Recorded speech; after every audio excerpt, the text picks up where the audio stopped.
The federal government on Tuesday denied that there were plans to sell the Nigerian Liquefied Natural Gas Limited (NLNG). Minister of State for Petroleum Resources Ibe Kachuku debunked the allegation during an investigative hearing by House of Representatives Committee on Gas Resources and Allied Matters in Abuja. Mr. Kachuku, who was represented by Director General Gas Resources in the ministry, said they were not aware of any plans to sell NLNG by the federal government.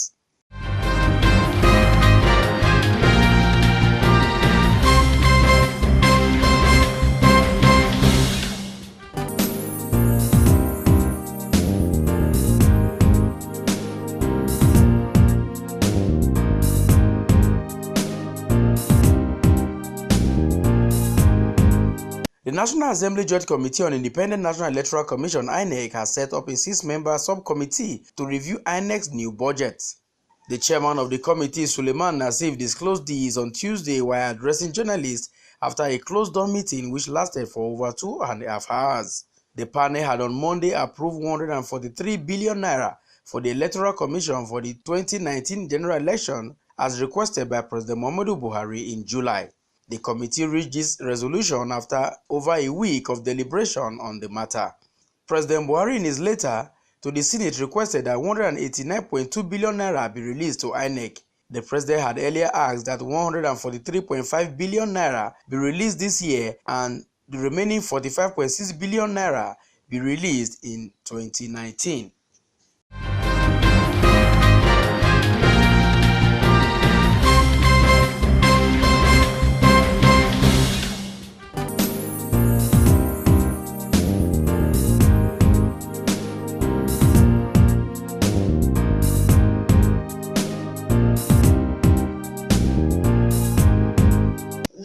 Democratic Party (PDP) has released the cost of its nomination form into various offices in the upcoming 2019 election.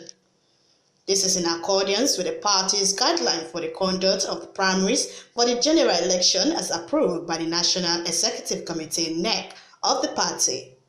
PDP pegs its presidential nomination and expression of interest form at 2 million naira and 10 million naira respectively, making a total of 12 million. While the governorship is 1 million and 5 million, making its total to be 6 million. Others are Senate 500,000 and 3.5 million, House of Representatives 500,000 and 1 million, and House of Assembly 100,000 and 500,000. From Abuja, Osadari Zedemi reporting.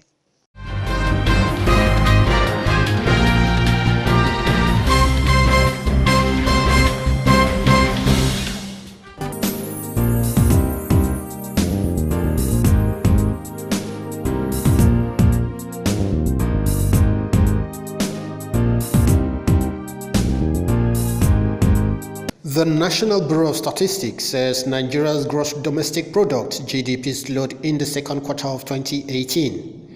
In the latest GDP report released by the NBC, growth in quarter 2 2018 was 0.45 percentage points slower than 1.95% recorded in the first quarter of 2018. The growth was 0.79 points higher when compared to the second quarter of 2017, which recorded a growth of 0.72%. In the report, the NBC said the GDP grew by 1.50% in real terms to 16.58 trillion naira in the second quarter. On quarter basis, real GDP growth was 0.94%. In the quarter under review, aggregate GDP stood at 30.69 trillion naira in nominal terms. Also in the report, quarter 2 GDP was driven by non-oil sector growth of 2.05%. However, oil GDP contracted by 3.95%.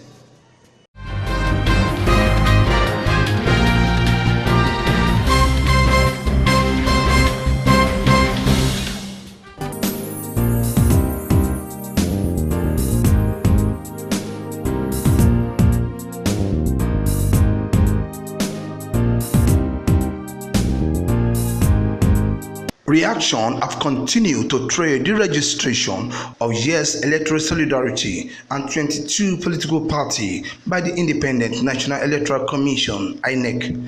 The Deputy National Chairman of Yes Electoral Solidarity, Larry Ijaola, said in an interview that widening of the political space by the additional 23 political parties was good for the democracy in Nigeria. Exciting news for me. It's good for democracy, and of course, this will show that Nigeria is moving on democratic-wise, and of course, we're happy. All the entire team, all the entire members of Yes Party are very excited about this development.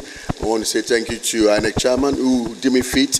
Out of 100 and something parties that actually enrolled for registration, we were one of them that made the 23.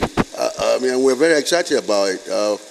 It's good for democracy. Ijaola also disclosed that the newly registered Yes will fully participate in the 2019 general elections. Yes, we are going to be part of the elections for 2019 from the start.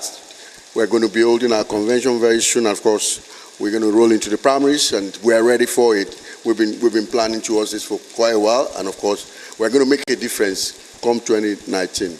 The Deputy National Secretary of Yes Electoral Solidarity, Sarah Obafemi, said the party is gender sensitive and is said to give a voice to women vote in the country.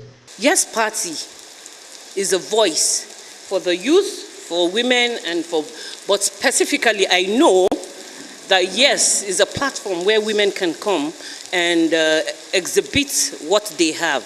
That is their potentials. She said the party will also bring a new order of good governance to the country. Yes Party is not an ordinary party. It's not like the everyday party. Yes Party is a combination of people with vision, with foresight. Yes Party is a party that has come to stay, and we have come to change the present status quo of money bags. We have come to change the present status quo of corruption. Nigeria must rise again. Nigeria must be great again. We must sanitize this country. Ondo State Chairman of the party, Prince Philip Olatobosun, said the party has a robust plan to turn around the economic fortune of the country. We are a party that wants to change the system of money bag in Nigeria. We want to say no to vote buying. We are a party that full with ideology. We are a party that full with brain people that can turn things around for the country. We are a party that want to make the country great again. We want to make sure that the education system work again. The insecurity, we want to wipe up the insecurity and make the country be secured. And we want to make the economy booms again. In Abuja, Muyiwa Bamdele reporting.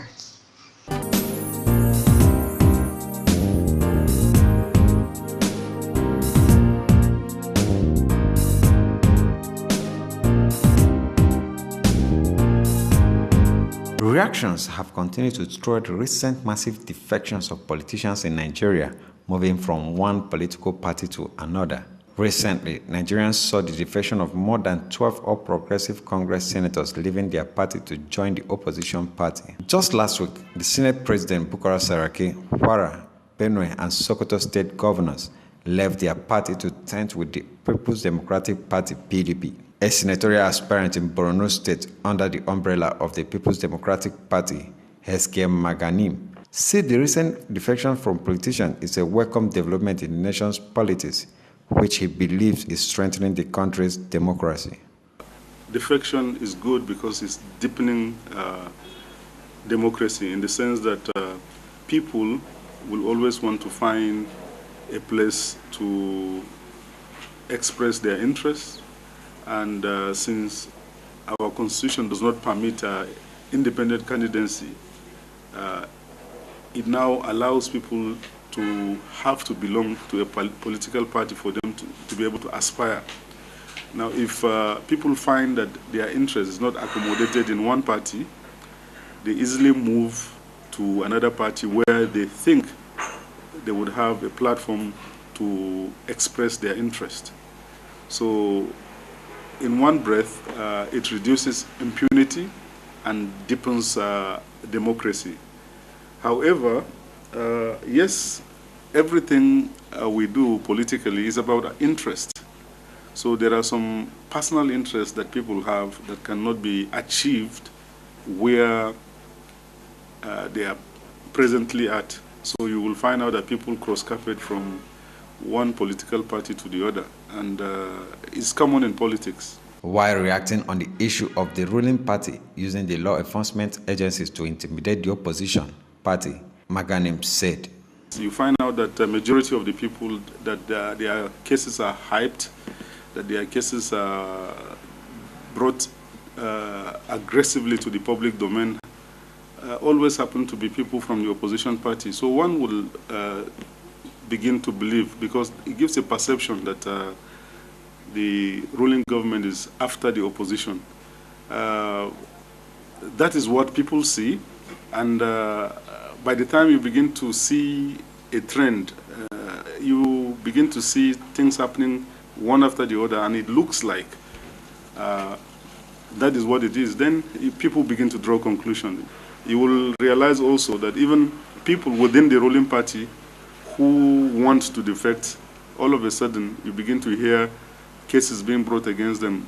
The issue in mind is that of Benue. We hear people talking about 20 billion naira accusation against him shortly after he defected to PDP. So when you hear and see this kind of stories in the media, and you begin to wonder that could it be?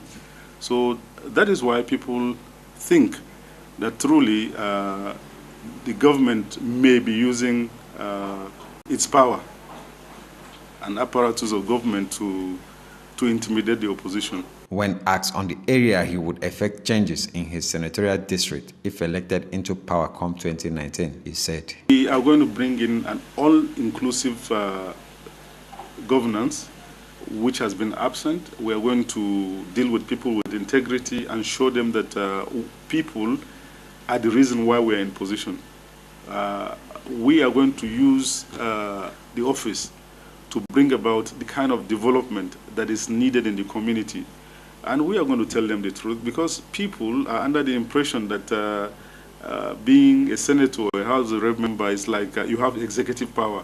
You should be able to tell them what you can attract, and you can only pursue and lobby for development to come to your own area when you are lucky to be able to attract some earmarks in forms of constituency project to your location. You should be able to do a very good research to know what your people need and what will impact your people in terms of development. And all those funds that we are expecting to be able to attract for development of our people will judiciously be applied, and we will follow and monitor and perform our oversight functions to make sure that that is done. In Abuja, LM Chukwemeka reports.